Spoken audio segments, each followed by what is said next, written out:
यह तन विष की बेलरी गुरु अमृत की खान। शीश दिए सद्गुरु मिले तब सस्ता जान। बोलो श्री सद्गुरुदेव भगवान की।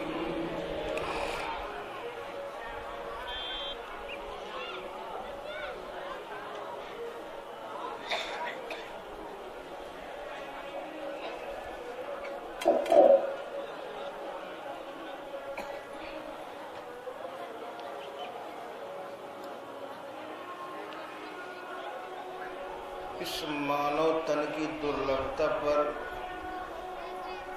सभी महापुरुषों ने प्रकाश डाला है। ये परमात्मा की बहुमूल्य रचना है अंतिम रचना। परमात्मा ने सृष्टि की रचना किया। बहुत से लोग हैं जो परमात्मा को नहीं मानते हैं। मानना मन न मानना ये एक अलग विषय है, लेकिन आप लोग यहाँ गंगा में आए हैं। गंगा में रेत देखी होगी। ये रेत के कण चट्टानों की विद्यमानता बताती है। बगैर पत्थर के रेत का कहीं अस्तित्व है?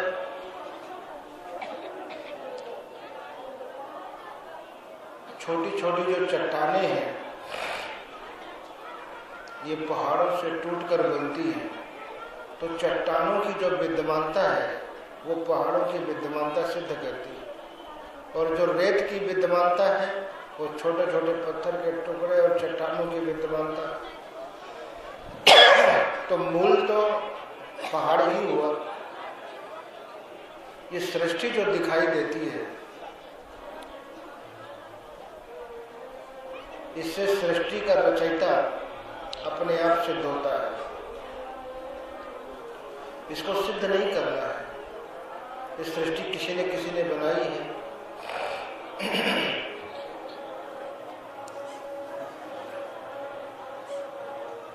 परमात्मा ने बनाया है।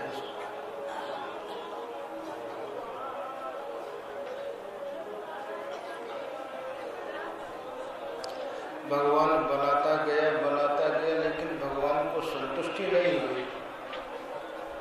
अंत में जब मनुष्य शरीर को बनाया उसको संतुष्टि हुई। भगवान खुश और रचना भी बंद हो गई। ये परमात्मा की सर्वश्रेष्ठ और अंतिम रचना है। इसके बाद परमात्मा ने कोई रचना नहीं की। लेकिन इस मनुष्य शरीर से हमको क्या करना चाहिए? परमात्मा का कोई उद्देश्य तो रहा होगा। जब परमात्मा को प्रसन्नता हुई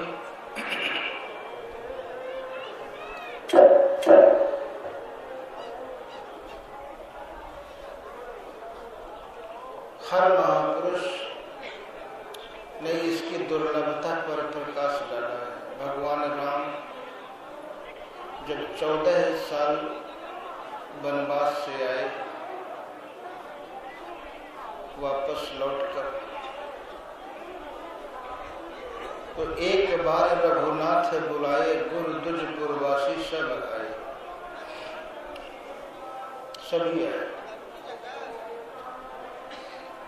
सुनो सकल पुरजन मम वाणी, नहीं कछु ममता पुरानी। सभी पुरवासी मेरी बात सुनो, इसमें कोई ममत्व तो नहीं है। देखिए, सत्संग का मतलब इतना ही नहीं है कि हम सत्संग में बैठे हैं, इससे हमें पुण्य की प्राप्ति होगी। हम संसार की बातों को कितना ध्यान से सुनते हैं और संसार की बातों का परिणाम क्या है। बचपन से जीवन का अंतिम क्षण आता है, लेकिन हमें मिलता क्या है इन बातों से? अगर घर में कोई आप लोगों से मिलने आता है और आप लोग धीरे धीरे बातें करते हो तो घर के और सदस्य कान लगा लेते हैं, क्या बात हो रही है, ध्यान से सुनते हैं। अगर कोई घर में झाड़ू लगा रहा है, कोई काम कर रहा है, बर्तन साफ बिल्कुल बंद कर देगा आवाज, और अगर उसको नहीं समझ में आया तब वो किसी न किसी बहाने से वहां आसपास पहुंच जाएगा, और आपने बहाना बना के अगर उसको हटा भी दिया तो उसको बुरा लगेगा। ऐसी क्या बात है, होता है कि नहीं? संसार की बातें हमको सुनने को नहीं मिलती तो हमें बुरा लगता है कि हमसे छिपाकर आप क्या बातें कर रहे हो। कुछ बात जरूर है, लेकिन महात्माओं ने माइक लगा लगा के भगवान की चर्चा किया, उसको भी हम ध्यान से नहीं सुने।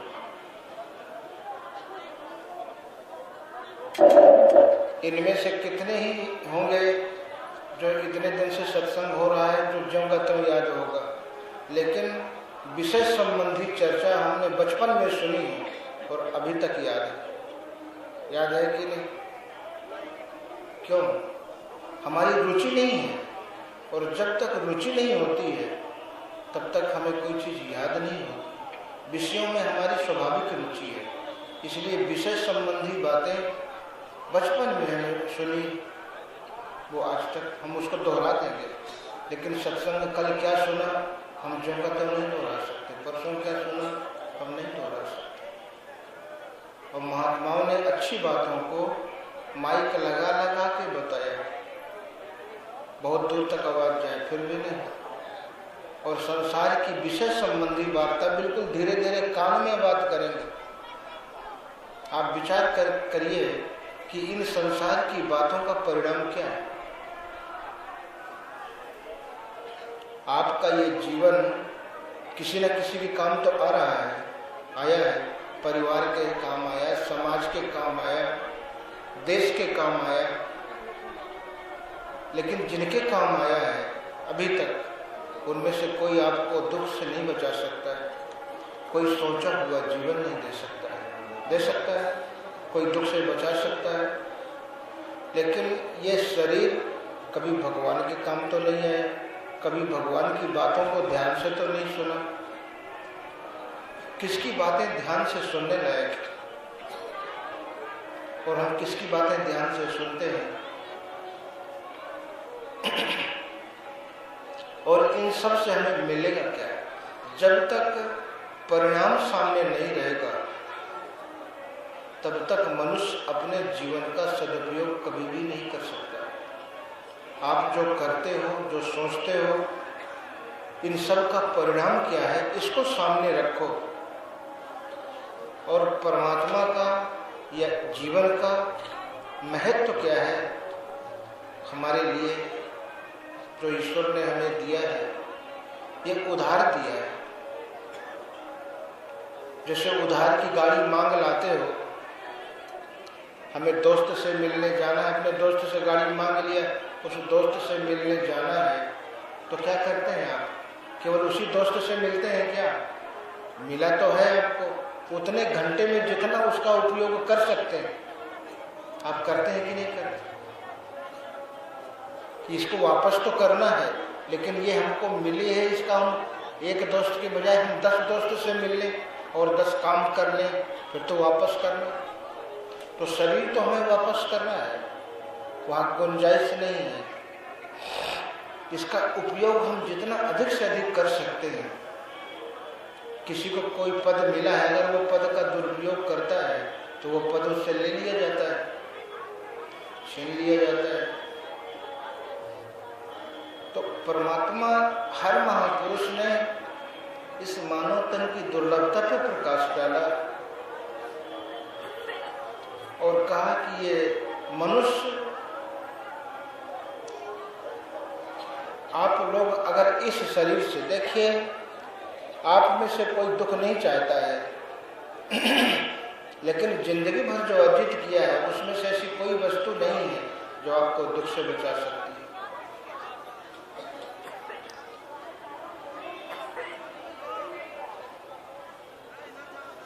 हमें दुख नहीं चाहिए, तो इस शरीर से अब जिंदगी में जो कुछ मिला है उसमें से कुछ भी ऐसा नहीं जो हमें दुख से बचा ले, केवल ईश्वर की कृपा। और इस जीवन से अगर हमने दुखों से छूटने का उपाय नहीं किया तो आप ही सोचो किस शरीर से करो। ऐसे कौन से शरीर से आप दुख से छूटने का प्रयास करो? कोई शरीर आगे नहीं।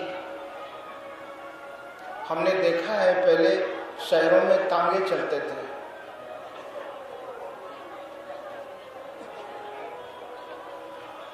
सवारी भर लेते थे, आगे 2 सवारी खड़ी मिली फिर उनको बैठा ले, फिर आगे गए तो 2 और भरी, जबकि पहले से फुल है, बैठा ले कहीं न कहीं। लेकिन कभी घोड़े ने तो नहीं कहा कि मालिक सवारी ज्यादा हो गई है अब मत बैठा, कभी कहा? कभी नहीं। उसको तो मार खाना है और चलना है, मजबूर है। कभी किसी पालतू पशु ने आप मालिक से शिकायत नहीं किया कि मेरे भोजन में बदबू आ रही है, इसमें कंकड़ मिला है, मिट्टी मिली है? कभी नहीं। अगर आपको डायबिटीज है, आप कहीं गए मेहमानी में तो मिठाई की कोई चीज़ नहीं खाएंगे, ब्लड प्रेशर है तो मिर्च मसाला चटपटा चीज कुछ नहीं खाएंगे, मना कर देंगे, आप स्वतंत्र हैं। लेकिन मनुष्य शरीर के बाद जो आगे शरीर मिलेगा उसमें परतंत्र है। अगर आपसे कोई कहे कि ये 1 क्विंटल चीनी का बोरा है उसको गेट पे पहुंचा दो तो मना कर दोगे कि नहीं मना कर दो? तांगे वाले घोड़े ने तो कभी मना नहीं किया। इतनी सवारी मुझसे नहीं चलेगी, बैठे, और नहीं चलेगा तो फिर मार भी पड़ेगी। तो मनुष्य शरीर को छोड़कर जितनी भी योनियां हैं वो भोग योनियां, वो भोगों को भोगने के लिए विवश है। विवश मनुष्य भी है, लेकिन इस व्यवस्था से छूटने का परमात्मा ने उसे अधिकार दिया है, इसीलिए ये श्रेष्ठ है। ये मानव तन वास्तव में हमें अमृत पान करने के लिए मिला हुआ है। हर महापुरुष ने कहा कि इस मनुष्य शरीर से अगर हमसे शुभ कर्म पार लगते हैं तो हमें उत्तम लोकों की प्राप्ति होती है, और इसी मानव तन से अगर अशुभ कर्म पार लगता है तो अधम योनियों की प्राप्ति होती है। मनुष्य शरीर हमें ऊपर के लोकों में भी ले जाता है, और अगर कर्म अच्छे नहीं है तो हमें नीचे की योनियों में भी ले जाता है। लेकिन मनुष्य जीवन से जो आपने स्वभाव बना लिया है, वो जितने भी शरीर मिलेंगे, अनंत शरीर, वो स्वभाव आपका रहेगा। इस जीवन से जो स्वभाव आपने बनाया है,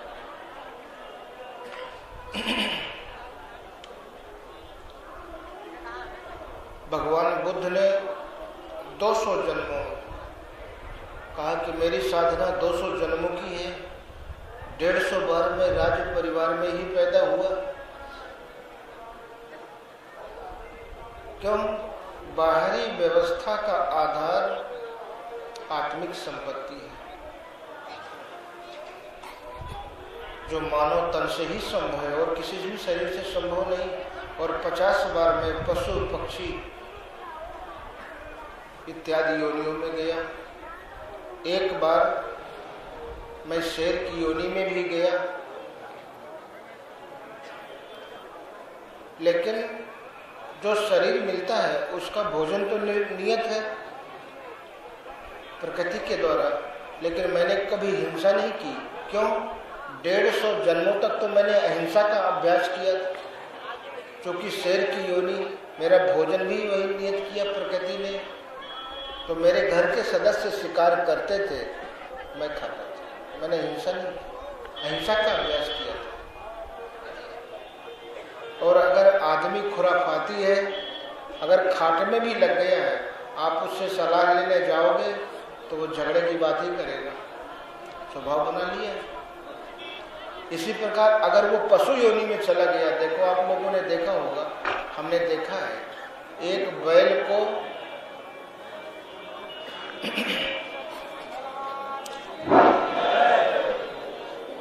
गुरुदेव भगवान आ चुके हैं। आप लोग यही बैठे बैठे प्रणाम करके सत्संग सुनते रहिए। सब लोग अपने अपने स्थान पर रहें, यहीं से प्रणाम कर ले। गुरुदेव भगवान निर्धारित समय पर यहीं पर आकर के आप लोगों को दर्शन दें। बैठो बैठ जाओ। सब लोग बैठ जाइए, सत्संग का आनंद लीजिए। सब लोग अपने अपने स्थान पे बैठ जाए।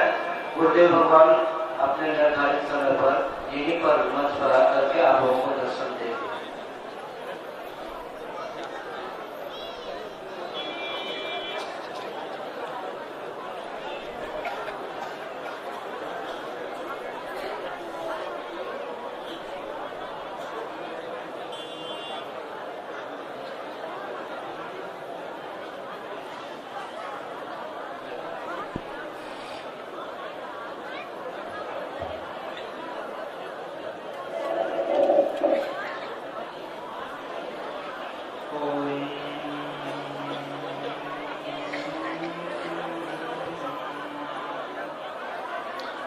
अभी देखो, हमने कहा ना कि दुनिया की बातें सुनने के लिए आदमी अपना काम बंद कर देता है।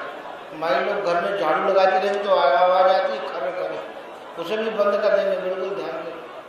अब थोड़ी देर में देखो कचर पचर सब होने लगे।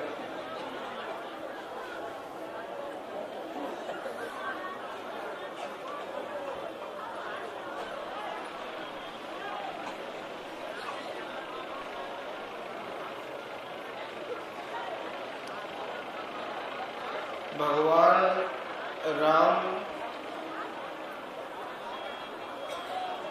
अपने समय के समाज को संबोधित किया। भगवान राम ने जो आदर्श प्रस्तुत किया, अभी तक कोई आदर्श ऐसा प्रतिनिधि प्रस्तुत नहीं कर सका।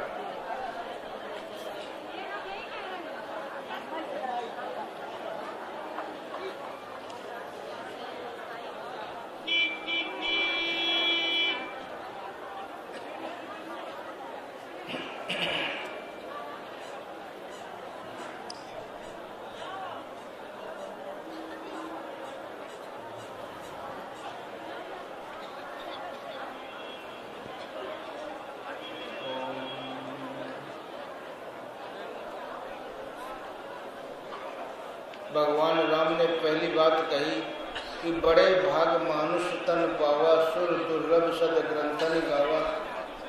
ये साधन धाम मोक्ष कर द्वारा, पाई न जहीं पर लोक समारा। मोक्ष का द्वार है, हरि ही मोक्ष का धाम है, इसलिए उसको हरि का द्वार भी कहते हैं। मोक्ष का द्वार, हरि का द्वार, ये मिला हुआ है अमृत पान करने के लिए। मनुष्य शरीर से ही अमृत संभव है। कुंभ 4 जगह लगता है ना, हरिद्वार में, प्रयाग में, नासिक में और उज्जैन में। फिर अर्ध कुंभ लगता है। तो बताइए, जब फिर अर्ध कुंभ क्यों लगता है? एक बार हम अमृत ले लिए, इसलिए कि अच्छी बात को हमें बार बार सुनना चाहिए ताकि याद रहे।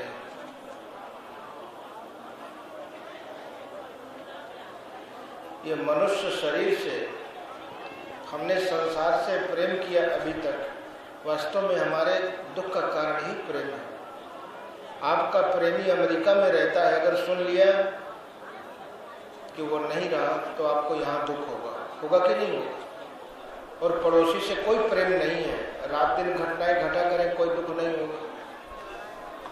तो संसार से प्रेम करके हमको मिला क्या? इसीलिए महापुरुषों ने कहा कि परमात्मा से प्रेम करो। बड़े भाग मानुष तन पावा, सुर दुर्लभ सद ग्रंथन गावा। साधन धाम मोक्ष कर द्वारा, पाई न जहीं पर लोग सवारा। सो परत्र दुख पावे, सिर धुन धुन पछताए। काल ही कर्म ही ईश्वर मिथ्या दोष लगाए। आदमी 3 को दोष देता है। काल, अभी हमारा समय नहीं है, अभी गृहस्थी की जिम्मेदारी है, इनका समय अच्छा है। कर्म को दोष देना, हमारे कर्म में, हमारे भाग्य में है ही नहीं, इनके भाग्य में है। देखो ये भजन कर रहे हैं। ईश्वर की इच्छा के बिना पत्ता नहीं हिलता है, जब ईश्वर चाहेगा हमसे करा लेगा। भगवान कहते हैं ये मिथ्या दोष। अगर मनुष्य शरीर हमें मिला है तो सारा दोष हमारा है। वास्तव में दुख से छूटने के लिए ही ये मानव तन हमें प्राप्त प्राप्त हुआ है। अगर फिर भगवान राम ने क्या कहा कि अगर मनुष्य इस शरीर से पुरुषार्थ करके जो स्वर्ग में भोग है, जो स्वर्ग का राजा इंद्र भोगता है, देवता लोग भोगते हैं, अगर उन भोगों को भी प्राप्त कर ले, यही तनकर फल विषय न भाई स्वर्ग हो स्वल्प अंत दुखदायी। स्वर्ग भी स्वल्प है, अंत में उसका भी परिणाम दुख है। राजा नहुष इंद्र पद प्राप्त कर लिया और जब वहां से गिरे तो अजगर हो गए। इंद्र पद से गिरे तो अजगर, तो जन्म और मृत्यु पतन तो वहां भी लगा हुआ, क्योंकि सृष्टि में परमात्मा के अतिरिक्त कुछ भी टिकाऊ नहीं है। कोई भी चीज आपको मिलेगी एक दिन नष्ट होगी, और जिस दिन वो नष्ट होगी आपको दुख होगा। तो स्वर्ग स्वल्प अंत दुखदायी। अगर हमने इस शरीर से पुरुषार्थ करके स्वर्ग के भोग अर्जित कर लिए, उनका भी एक दिन वियोग निश्चित है, अंत निश्चित है। यह भोग आपसे ले लिए या छीन लिए जाते हैं, या भोगों को भोगने लायक नहीं रहते। हर महापुरुष के वैराग्य का कोई न कोई कारण रहा है। जितने भी महापुरुष हुए, भगवान बुद्ध ने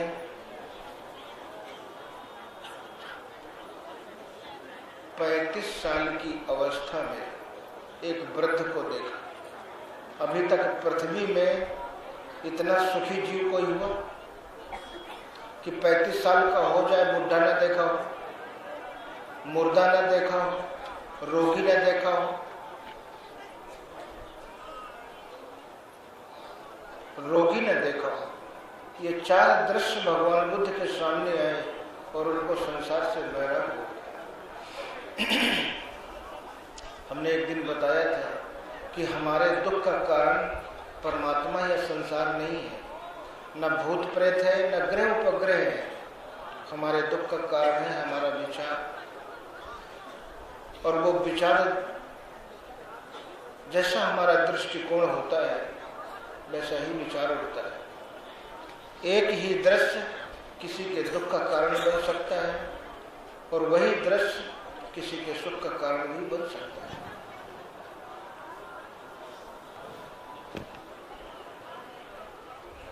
तो अगर दृश्य दुख का कारण होता तो सबके दुख का कारण होता। एक आदमी इसी संसार को देख के महल के भोग जुटा रहा है, और एक व्यक्ति इसी संसार को देख के महलों के भोगों का त्याग कर रहा है। बुद्ध ने संसार के दृश्यों को देखा और महलों के भोगों का त्याग कर दिया। अपने पिता के अकेले लड़के थे, वो उत्तराधिकारी थे।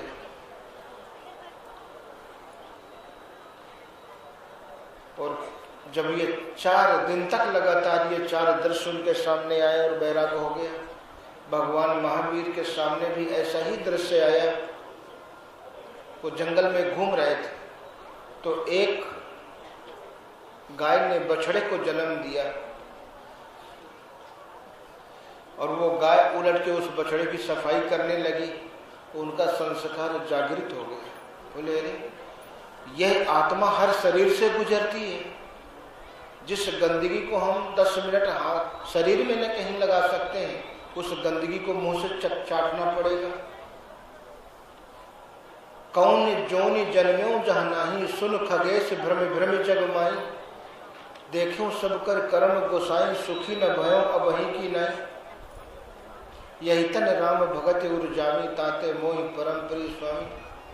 तो जिस गंदगी को उनका पुराना संस्कार भजन वाला जागृत हो गया उस दृश्य को देख के कि ये आत्मा हर शरीर से गुजरती है, जिसको हम 10 मिनट शरीर में नहीं लगा सकते, उसे मुंह से चाट के साफ करना पड़ेगा। और इससे बचने के लिए ये मनुष्य शरीर से बेहतर कोई शरीर नहीं है। उसी दिन उन्होंने घर का एक विचार और आया था कि मैं राजा हूं। भगवान महावीर भी चक्रवर्ती राजा थे कि मैं राजा हूं, मैं प्रतिदिन 16 साल की राजकुमारी से शादी कर सकता हूं। राजा लोग शहर से करेंगे, लेकिन मैं रोज 16 साल का तो नहीं रहूंगा। भोग हमेशा जवान रहते हैं, लेकिन भोगों को भोगने वाला बुढ़ा हो जाता है। बस ये दृश्य आया और सुबह ही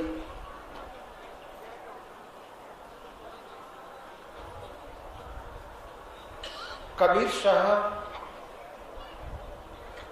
10-12 साल की उम्र, 10 साल 12 साल, तो बच्चों के साथ खेलते थे।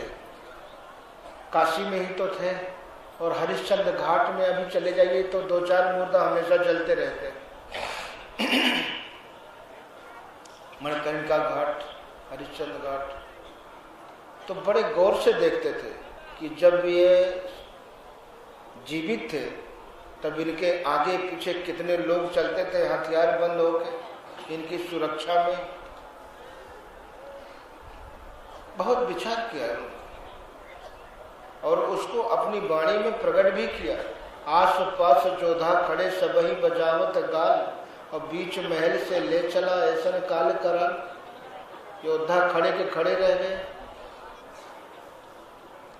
फिर बहुत शीशा के सामने बैठकर जिस शरीर को ये घंटों सजाते रहे, इस शरीर के लिए कितनी दोस्ती और दुश्मनी बनाई, आज वही सुंदरता 2 किलो राख की ढेरी में बदल गई। तो हाड़ जले जस लाकड़ी, केस जले जस घास, सब जग जलता देख के भयो कबीर उदास। संसार से बेरा कबीर को उदास हो गए।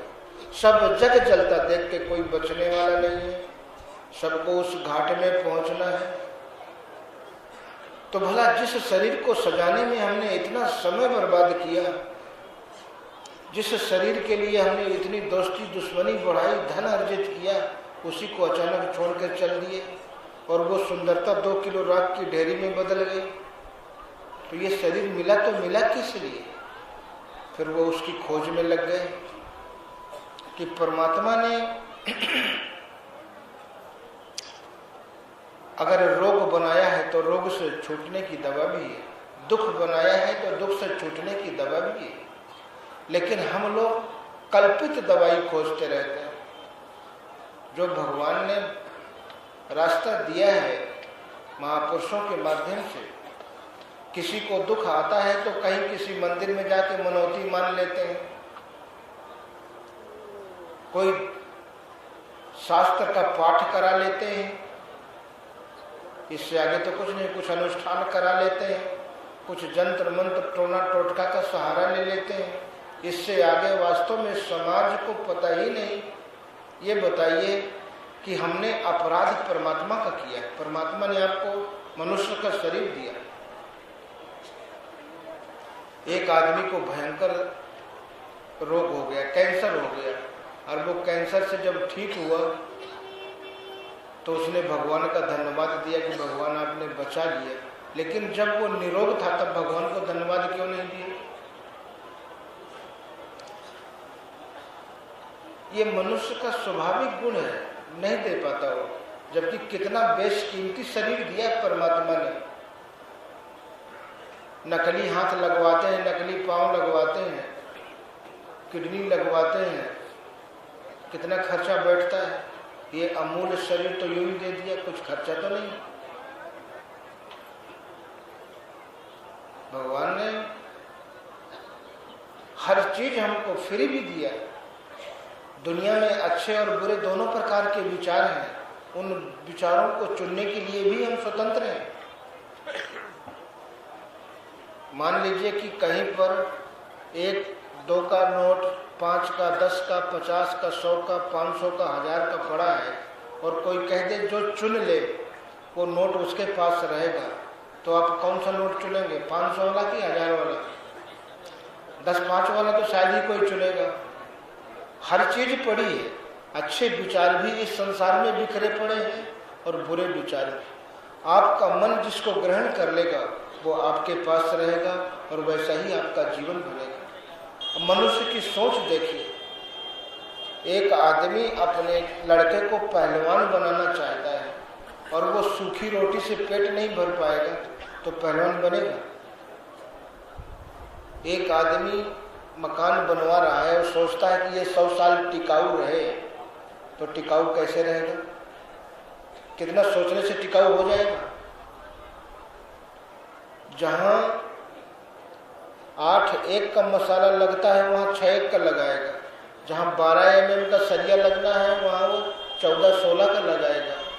और कुशल कारीगर रहेंगे, ये नहीं कि मकान भी टेढ़ा मेढ़ा कर दे। ये 3-4 चीजें जब मिलेंगी तब आपकी सोच सही। तो आप दुखद जीवन चाहते हैं कि सुखद जीवन चाहते हैं? क्या कभी मनुष्य ने विचार किया कि मैं सुख चाहता हूं लेकिन मेरा आचरण, मेरे अंदर के विचार सुख देने वाले हैं या दुख देने वाले हैं? शंकर जी स्तुति करते हैं ना, विषय विकार मिटाओ पाप हरो देवा, श्रद्धा भक्ति बढ़ाओ संतन की सेवा। लेकिन ये प्रार्थना करते करते बुढ़ापा आ जाता है, न विषयों से वैराग्य हुआ न श्रद्धा भक्ति बढ़ी। क्यों? हम जो प्रार्थना करते हैं, जो सोचते हैं, उसके अनुकूल आचरण नहीं कर पाते। कोई विद्यार्थी अगर गया किसी मंदिर में, मस्जिद में, मजार में और कहा हे भगवान तुम मुझे डॉक्टर बना दो, और वो इंजीनियरिंग कॉलेज में एडमिशन ले ले, कभी डॉक्टर बन पाएगा? तो आप मांगते क्या हो? कहीं भी जाते हो, यहाँ तीर्थ में आए हो, बताइए कितने लोगों ने दुख मांगा? सभी तो सुख मांगे, लेकिन सुख मांग कर हम दुख के रास्ते का एडमिशन ले लिए तो सुख कैसे मिलेगा? मिलेगा? मांगा कि भगवान मुझे डॉक्टर बना दो और इंजीनियरिंग कॉलेज में एडमिशन ले लिए। जब डॉक्टर बनने की प्रार्थना तो उसको मेडिकल कॉलेज में एडमिशन लेना होगा और मेडिकल संबंधी किताबें पढ़नी होगी, मेहनत करनी होगी, इसके बाद वो उसमें पास होगा। तो अगर हम सुख चाहते हैं तो हमारे मन के अंदर सुख देने वाले ही विचार होने चाहिए, आचरण भी वैसा होना चाहिए, तो हमें सुख प्राप्त हो जाए। और केवल मांग लिया, अगर मांगने से भगवान देता तो इस पृथ्वी में कोई गरीब नहीं होता, कोई दुखी नहीं होता, जेल में कोई कैदी नहीं होता, अस्पताल में कोई रोगी नहीं होता। कोई अस्पताल में रहना चाहता है? सभी कोई रोगी होना चाहता है? रोज प्रार्थना करते हैं अस्पताल में जो पड़े, हे भगवान इस नरक से छुटकारा दिला दो। जेल में पड़े हैं जो कहते हैं भगवान इस नरक से छुटकारा दिला दो।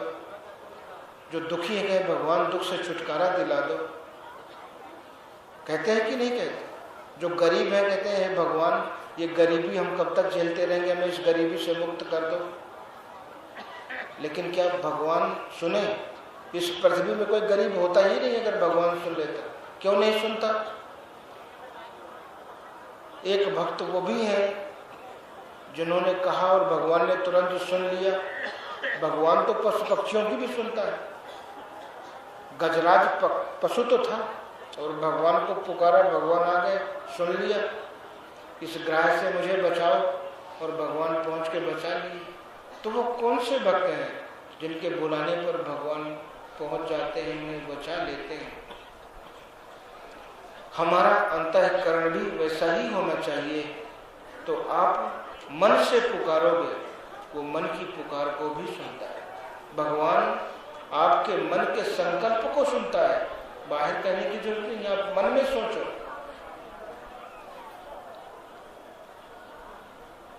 जब सती ने सीता का रूप बनाया था तो शंकर जी ने पूछा कि तुमने परीक्षा ले लिया?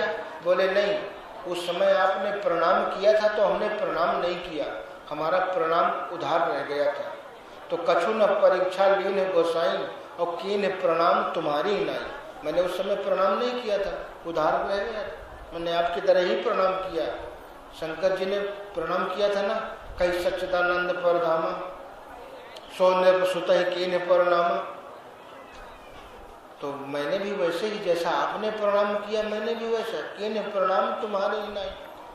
तो शंकर जी ने कहा ऐसा हो ही नहीं सकता है। तब देखे शंकर धरि ध्याना, सती जो कीन मरम सब। आज देखिए यहाँ आपके मेले में कितने ऐसे शिविर होंगे जो ध्यान शिविर लगाते, लेकिन ध्यान एक उपलब्धि है, वो अकेले का विषय है। जिसकी ध्यान पकड़ में आ गया उससे कोई भी व्यक्ति कोई चीज छिपा नहीं सकता है। सती ने छिपाना चाहा, तब देखो शंकर धरि ध्याना, ध्यान लगा के बैठ गए और सती ने जो कुछ किया था सब कुछ देख लिया। फिर शंकर जी ने विचार किया कि परम पुनीत न जाहि तज किए प्रीत बड़ पाप, यही विधि सोचत जात हरि हृदय अधिक संताप। ये परम पवित्र है, इसके अंदर कोई कुविचार नहीं था। तो अब मैं करूं क्या? अगर प्रेम करता हूं मुझे पाप लगेगा। तो शिव संकल्प कीन मन माही, यही तन सती भेंट। अब मन में संकल्प किया और भगवान को पता लग गया। तो साधु साधु तब ब्रह्म बखाना, तुम बिन असप्रण करे को आना। आकाशवाणी हो गई कि तुम्हारे जैसा प्रतिज्ञा कौन कर सकता है। तो सती ने उस आकाशवाणी को सुना। सती जी ने पूछा भी कि आपने कौन सी प्रतिज्ञा कर ली है, लेकिन शंकर जी के व्यवहार से सती को पता चल गया, लगता है मेरा त्याग कर। तो जो परमात्मा मन के संकल्प को सुनता है तो आपको कहने की क्या जरूरत? केवल आप अपना अंतःकरण वैसा बना लो जिससे भगवान आपकी सुनाई करने लगे।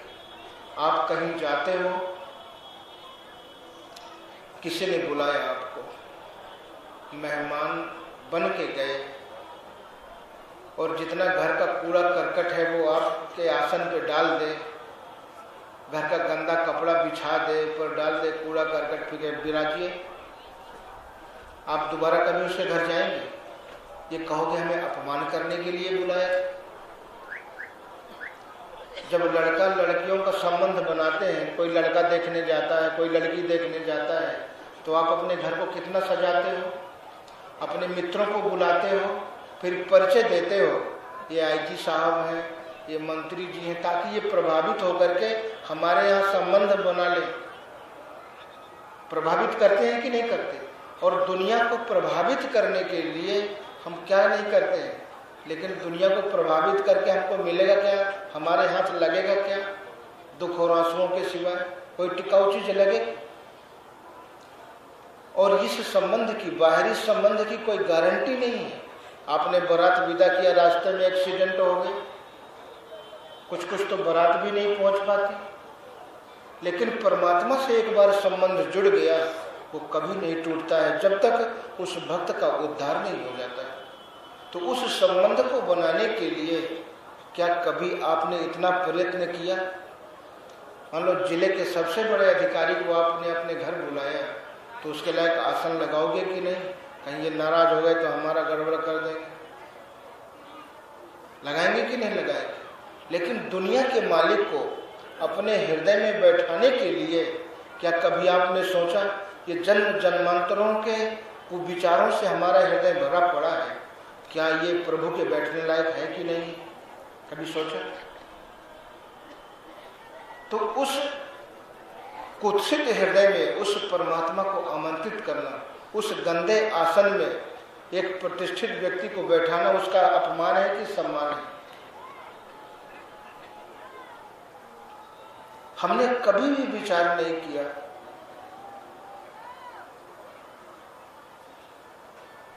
हमें सबसे पहले, आप लोग जिसको बुलाते हो पहले देखते हो कि उसके लायक आसन व्यवस्था है कि नहीं। तो ये सृष्टि का मालिक, उसको अपने हृदय में आप आमंत्रित करते हैं, प्रभु आप आकर के इसमें बैठिए, विराजिए, लेकिन उसके बैठने लायक आसन हुआ कि नहीं हुआ? इसलिए महापुरुषों ने पहले उपाय बताया कि पूरी श्रद्धा से, पूरे मन से। सेबरी ने जब सुना कि भगवान वन में आए हैं तो उसने क्या किया? भगवान नंगे पैर हैं, मैं पूरे जंगल में तो फूल नहीं बिछा सकती, लेकिन मेरे आश्रम की जहाँ तक सीमा है वहाँ से वो फूल बिछाती थी कि कम से कम यहाँ तो उनको कंकड़ और कांटे नहीं लगेंगे। रोज बिछाती थी। और लोग रोज उसको टोकते थे कि तू पागल है, जंगल में कितने रास्ते हैं, भगवान किसी भी रास्ते से निकल सकते हैं, ये रोज परेशान। 12-13 साल तक उसने ये काम किया, पता नहीं कभी भी आ सकते हैं, मेरे भगवान को कंकड़ नहीं लगना चाहिए। और प्रतिदिन का काम था, मेरे पास कुछ है नहीं, गरीब हूं, तो जो बेर थे ये बेर भी कोई खट्टा न चला जाए ताकि उनका मन खराब हो जाए, मतलब जो भी वस्तु है वो अच्छी हो। तो जिस पेड़ से वो बेर तोड़ती थी पहले उस पेड़ के बेर चख लेती थी, हाँ ये पेड़ का मीठा है, उसी के तोड़ के रख लेती थी, चुन चुन के रख, एक भी फल खट्टा नहीं होना चाहिए। कितना भाव था, गरीब है फिर भी भाव। और भगवान सारे रास्ते बदल करके शबरी की झोपड़ी का रास्ता पकड़ लिया, जाना पड़ा। तो हम फूल बिछा करके शबरी की नकल कर सकते हैं, लेकिन उसका जैसा अंतःकरण जब तक नहीं बनेगा भगवान अपना रास्ता नहीं बदलेगा। इसलिए सबसे पहले तो एक ही साधे सब सधे, सब साधे सब जाए, तुलसी मूलहि सहिए फूले फरे अघाए। हमारे जीवन में जो भटकाव है सबसे पहले वो भटकाव खत्म होना चाहिए। इसलिए महापुरुषों ने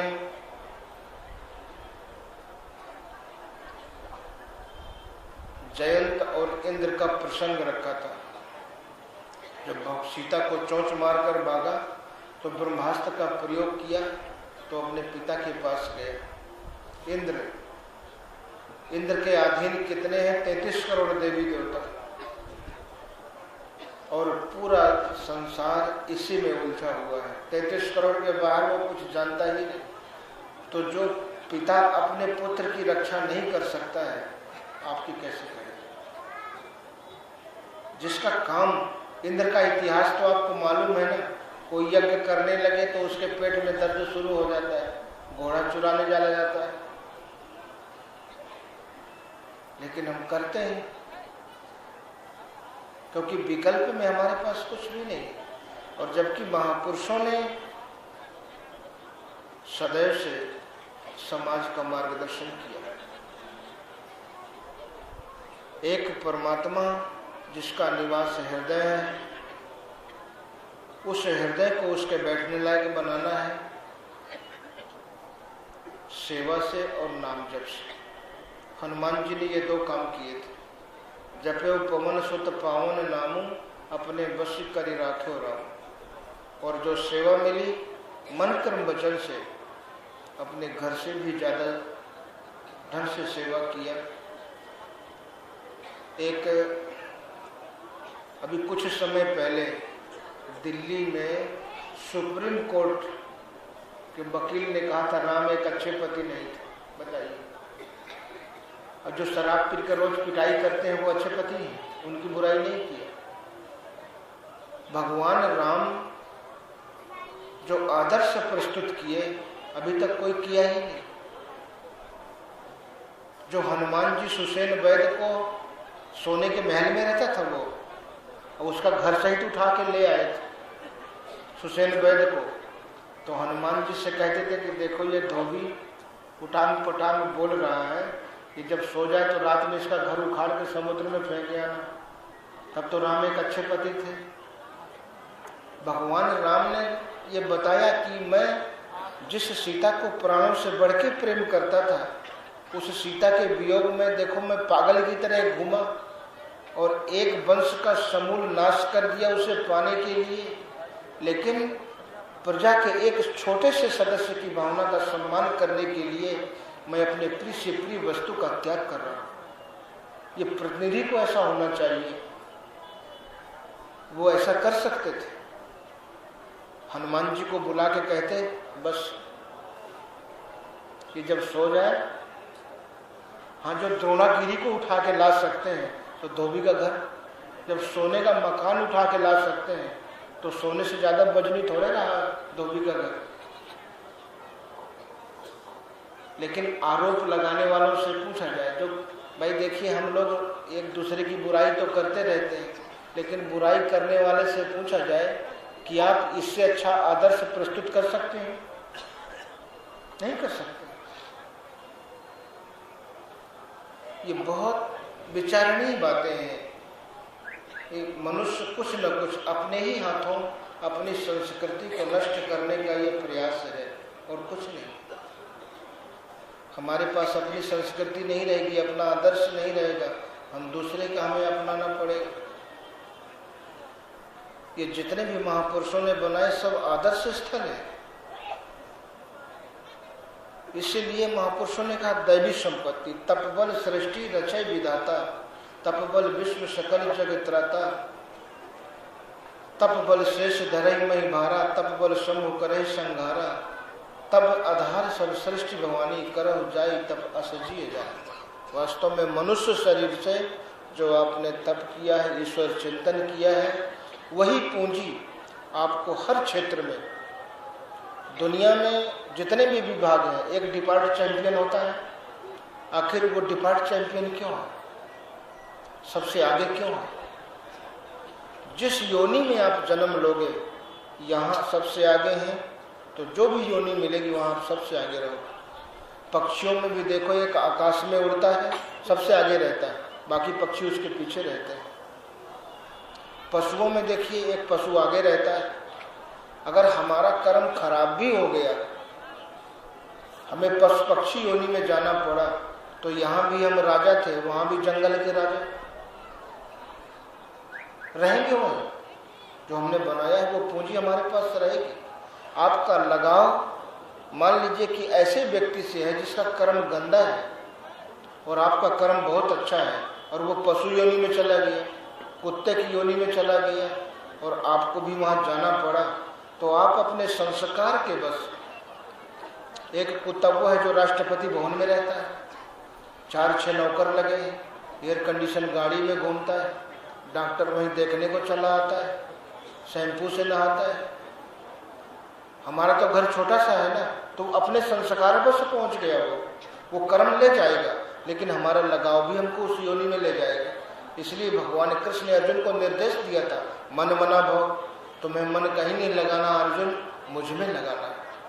मन मना भव मद भक्तो मद्याजी माम नमस्कुर, मेरा भक्त बन। और हम भक्त किसका बन गए? भगवान राम ने अपने समय के भक्तों को कहा कि निज सिद्धांत सुनावो तो ही सुमिरिस भजिस निरंतर, निरंतर मेरा सुमिरन करना, मेरा भजन करना। एक पिता अपने बच्चे से कहे कि देखो शराब मत पीना, मीट मत खाना, वेश्या के पास मत जाना, गंदे लोगों के पास मत बैठना, और वो यही काम करता है जो पिता ने मना किया है। और फिर शाम को पिता के पास पहुंच जाए माला फूल लेके, क्या पिता उस पूजा को स्वीकार करेगा? तो जिस भगवान की हम पूजा करते हैं, उस भगवान ने निर्देश क्या दिया, हम उसका पालन करते हैं क्या? फिर वो कैसे खुश होंगे? भगवान ने कहा मन मना भव, मेरे में मन वाला हो। भगवान राम कहते हैं कि सुमिरिस भजिस निरंतर। शंकर जी की जब हम आरती करते हैं तो क्या कहते हैं? तुम भी नहीं और न दूजा, कहते हैं कि नहीं कहते? लेकिन हम इस बात पर टिकते हैं क्या? उनके सामने भी हम झूठ बोलते हैं। माता पिता तुम मेरे आश करो किसकी, और माता पिता घर में बैठे हैं, और जहां ये आरती खत्म हुई तो तुरंत जय गणेश जय गणेश, फिर जय हनुमान ज्ञान। अब वहां कहा तुम भी नहीं और न दूजा, तुम्हारे सिवा और कोई नहीं। तो मनुष्य कहता क्या है, करता क्या है? वो अपनी बात पर टिकता भी तो नहीं।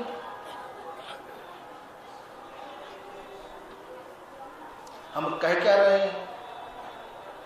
हनुमान जी की आरती करेंगे तब भी कहेंगे कंचल थार कपूर की बाती आरती करे अंजनी माई। बताइए आप लोग अंजनी माई हैं? जो हैं वो कहिए भाई। जिसके अंदर जो दोष है उस दोष से छूटने के लिए प्रार्थना करिए। किसी के मन में काम का बहुल होता है, किसी के क्रोध का होता है, किसी के लोभ का होता है, तो आप लोभ से छूटने की प्रार्थना करिए। आपके अंदर क्रोध की बाहुल्यता है तो क्रोध से छूटने की प्रार्थना करिए। तो अपने टूटे फूटे शब्दों में भगवान से आप प्रार्थना करिए, फिर वैसा ही आचरण करिए, आपकी प्रार्थना फलीभूत हो जाएगी।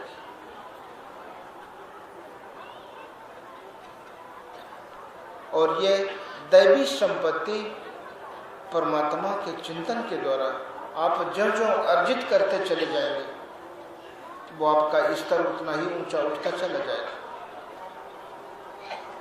परिवार में एक जीव आता है, जब वो पैदा होता है तो वो परिवार हरा भरा समृद्धि की तरफ बढ़ता है, और वही जब विदा होता है कुछ होता नहीं, खाली विदा हुआ और सारा वैभव खत्म। तो वो लेके आता है ना, अंदर पूंजी उसके होती, और वो पूंजी हर जन्म में आप लोगों ने देखा होगा, एथलेटिक देखा है ना, तो एथलेटिक में एक सबसे आगे होता है, एक दूसरे नंबर पर, एक तीसरे नंबर पर, एक चौथे नंबर पर, एक सबसे पीछे होता है। तो एथलेटिक में सबसे आगे कौन होता है? जिसके पास बॉडी एनर्जी होती है, सबसे अधिक बॉडी एनर्जी जिसके पास होगी, शारीरिक ऊर्जा, वो सबसे आगे होगा। और जैसे जैसे ग्राफ डाउन होगा, दूसरे नंबर पर, तीसरे नंबर पर, चौथे नंबर पर, एक सबसे पीछे। तो जिंदगी भी एक दौड़ है, और उस जिंदगी की दौड़ में हम सब एक दूसरे से आगे निकलना चाहते हैं कि नहीं? लेकिन जिंदगी की दौड़ में सबसे आगे कौन रखती है? आत्मिक ऊर्जा, स्पिरिचुअल एनर्जी, सोल एनर्जी। वो हमको जिंदगी की दौड़ में सबसे आगे रखती है। जिसके पास सबसे अधिक है, एक दुनिया के सबसे अमीर घर में लड़का पैदा होता है, उसी समय एक झोपड़ी में पैदा होता है। आप लोग टीवी में देखते हैं ना, कितना एक सेकंड में, एक मिनट में कितने बच्चे पैदा होते हैं। तो उसने कुछ बाहर तो कुछ मेहनत नहीं किया, लेकिन जन्म लेते ही वो दुनिया का सबसे अमीर आदमी, उसके पास उतनी आत्मिक ऊर्जा है, वो जिंदगी की दौड़ में सबसे आगे खड़ा है, एक दूसरे नंबर पर, तीसरे नंबर पर, एक जिंदगी की दौड़ में सबसे पीछे खड़ा है। उस गरीब को ये भी पता नहीं है कि आज मुझे मजदूरी मिलेगी कि नहीं मिलेगी, मैं आज अपने बच्चों का पेट भर पाऊंगा कि नहीं भर पाऊंगा। वो जिंदगी की दौड़ में सबसे पीछे। अगर किसी आदमी को भोजन न दिया जाए 5-6 दिन तक, और फिर फावड़ा उसको दिया जाए या दौड़ाया जाए, कितना दौड़ेगा? क्योंकि एनर्जी का स्रोत बंद है, बंद हो गया ना। तो आप जैसा जीवन चलाना चाहते हो, क्या चलता है? वैसे नहीं चल रहा। राष्ट्रपति का भी नहीं चल रहा। इस पृथ्वी का कोई राष्ट्रपति नहीं कह सकता कि मैं जैसा सोचता हूँ मेरे जीवन की व्यवस्था वैसे चल गई। तो पद में, धन में, बुद्धि में ये क्षमता नहीं है, लेकिन फिर भी देखिए हमें पद का भी अभिमान होता है, धन का भी होता है। उस अभिमान बस हम किसी से ठीक से व्यवहार भी नहीं कर पाते। जबकि परमात्मा ने जो कुछ भी दिया है, शरीर दिया है, बुद्धि दिया है, धन दिया है, वो सदुपयोग के लिए दिया है। और जिस चीज़ का आप सदुपयोग करोगे वो बढ़ता ही चला जाएगा, आगे उन्नत अवस्था को ही प्राप्त होगा।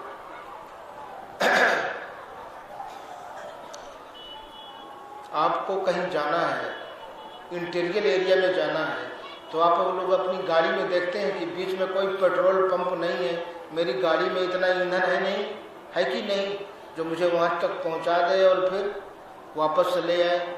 अगर इस बात की कोई उपेक्षा करता है तो उसका परिणाम क्या होता है?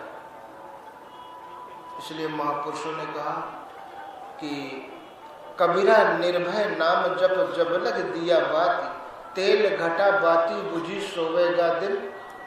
ये बाहर वाली गाड़ी का पेट्रोल खत्म हो जाएगा तो आप किसी से लिफ्ट ले लेंगे, कहीं से ले लेंगे, ढुरका मुरका के ले आएंगे।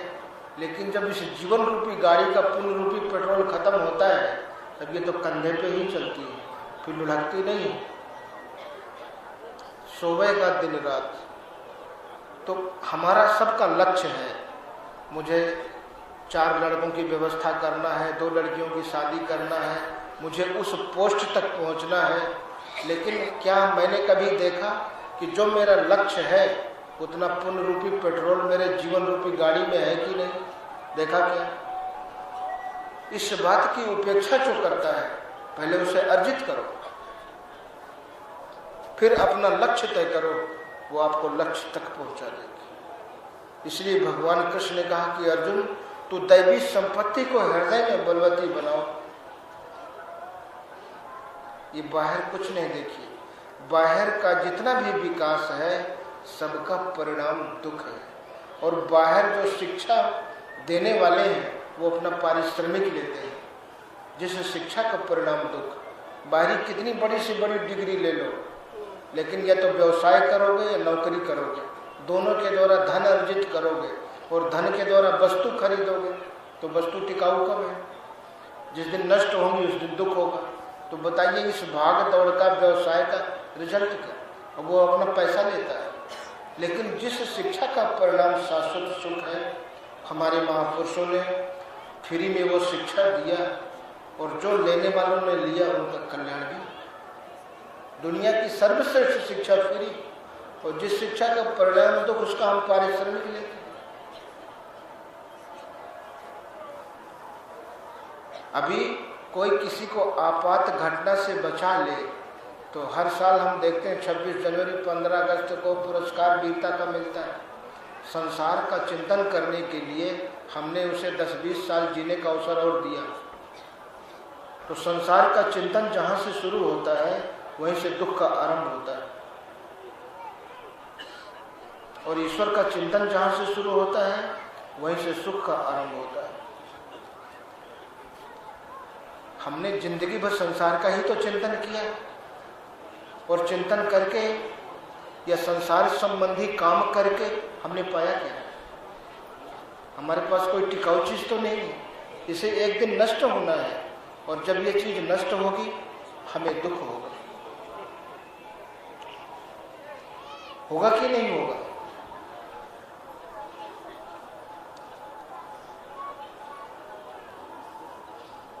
इसलिए और महापुरुषों ने हमेशा हमेशा के लिए संसार सागर में डूबते हुए लोगों को बचाने का प्रयास किया, हमेशा के लिए। भवसागर में ही तो सब पड़े हैं, ये भवसागर है ना। भव सिंधु अगाध परे नरते पद पंकज प्रीत न जय करते, ये भव सिंधु में गोता खा रहे हैं। और इस भवसागर से महापुरुषों ने हमेशा हमेशा के लिए बचाने का प्रयास किया, लेकिन उनको इनाम क्या मिला? बुद्ध को जहर मिला। कोई ऐसा महापुरुष है जो समय के समाज के षड्यंत्र का शिकार नहीं बना? स्वामी दयानंद को 11 बार जहर दिया गया था। आदि शंकराचार्य को 32 साल की उम्र में जहर दिया गया था। सुकरात को जहर दिया गया, ईसा को सूली दी गई, मोहम्मद साहब का विरोध किया गया। इनकी गलती क्या थी? कि संसार के भटके हुए लोगों को एक सही रास्ता दे रहे थे, और कोई गलती नहीं थी, कोई दोष नहीं था।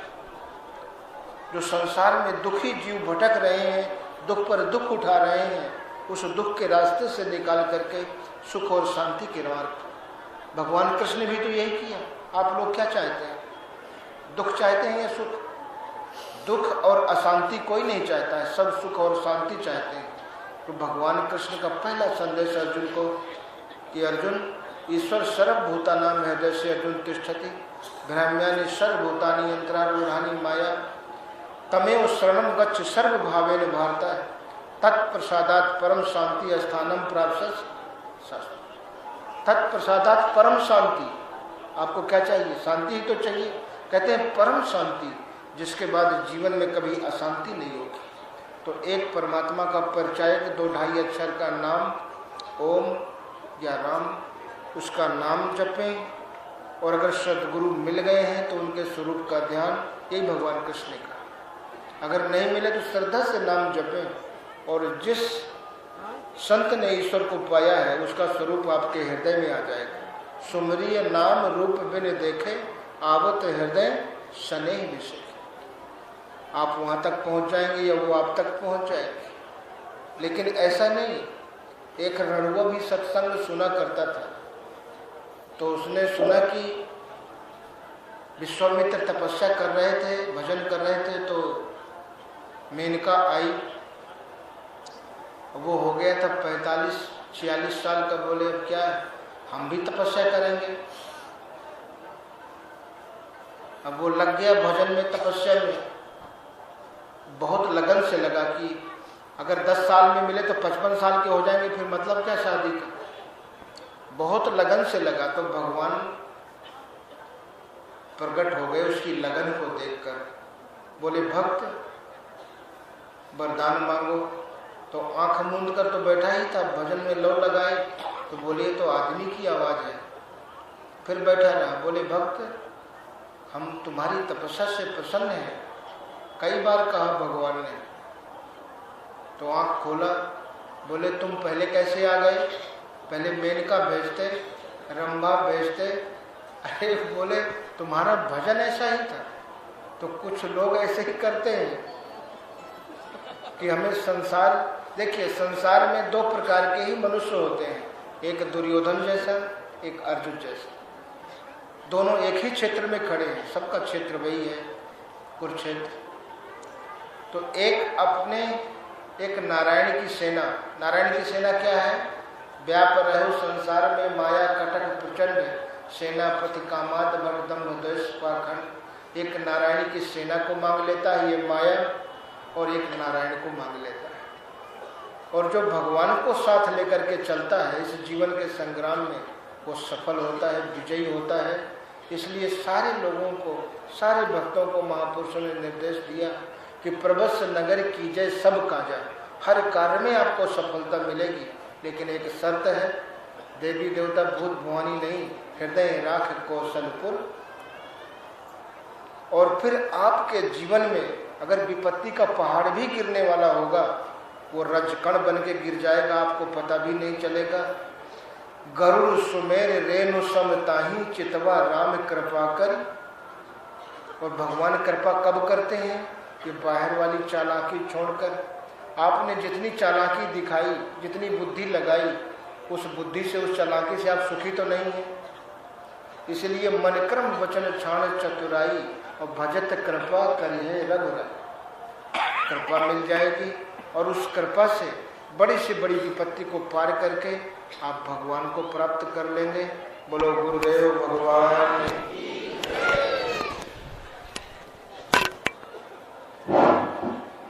अभी आप लोग श्री वज्रानंद जी महाराज के द्वारा मानव तन की दुर्लभता के विषय में सुने। यह मानव तन बड़े सौभाग्य से हम सबको मिला, चाहे स्त्री हो या पुरुष हो। यह तन अगर मिला तो समाज में रहते हुए हम ईश्वर की तरफ कैसे बढ़े, समाज की नाना प्रकार की कुरीतियों से हम कैसे पार पाए, नाना प्रकार के दुख के द्वंद से हम कैसे छुटकारा पा करके सुख में प्रवेश करें। इस सब विषय में सुने कि एक ईश्वर के नाम और नाम का जप और महापुरुष के स्वरूप का ध्यान और उन महापुरुष का सरल सानिध्य जो आप अपनाएंगे, उन महापुरुषों के पद चिन्हों पर चलेंगे, तो धीरे धीरे इस मानव तन को आप सार्थक कर सकते हैं और ईश्वर की तरफ बढ़ सकते हैं। अब सत्संग के अगले क्रम में हमारे आश्रम के वरिष्ठ संत श्री बच्चा महाराज जी हम सबके समक्ष विराजमान है। हम प्रार्थना करते हैं कि आप अपना आशीर्वचन हम सबको बताते हैं। श्री बच्चा महाराज जी।